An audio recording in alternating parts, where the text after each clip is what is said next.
Hello everyone. তো আমরা এখানে যেহেতু রয়েছি, আমি মানে কাজের সাইডে যেহেতু রয়েছি, তো এখানে আমাদের রান্না করতে হচ্ছে। তো আজকে আমি রান্না করব পেঁপে আলুর তরকারি। এখানে সত্যি কথা তো কোনো জিনিস নেই, তো আমি আজকে হাতুড়ি দিয়ে হাতা থেতো করছি। এই যে দেখো, এই যে কড়াই আর এই যে হাতুড়ি দিয়ে এখানে সব আদাগুলো আমি এইভাবে থেতো করছি। আর এখানে কাঁচকলা, আলু, পেঁপে সব কিছু দিয়েছে। এই যে লঙ্কা রয়েছে, কিচ্ছু নেই, মানে খুন্তি পর্যন্ত নেই, হাতা দিয়ে আজকে রান্না করবো। তা আমি সবটা তোমাদের সঙ্গে আজকে শেয়ার করবো ভাবছি। মানে কি বলবো, খুব অসুবিধা হচ্ছে এইভাবে, যেহেতু ওখানে জল জমে গেছে, যেতে পারছি না। এখন এখানেই থাকছি। দুদিন নাই আমাদের বিশ্বকর্মা পুজো ছিল, খাওয়া দাওয়া হয়ে গেছে কোনো রকম, সিদ্ধ ভাত খেয়ে নিয়েছি। কিন্তু আজকে তো কিছু একটু খেতে হবে, তো কিছু একটু, তা বলে মাছ মাংস কিছু না, এমনি পেঁপে আলু কাঁচকলা দিয়ে তরকারি। আর এই যে আদা থেতো করছি মশলার জন্য।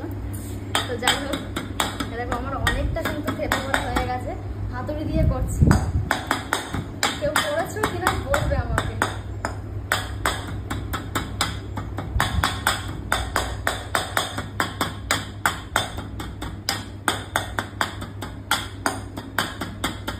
হয়ে গেছে, এইটুকুই থাক।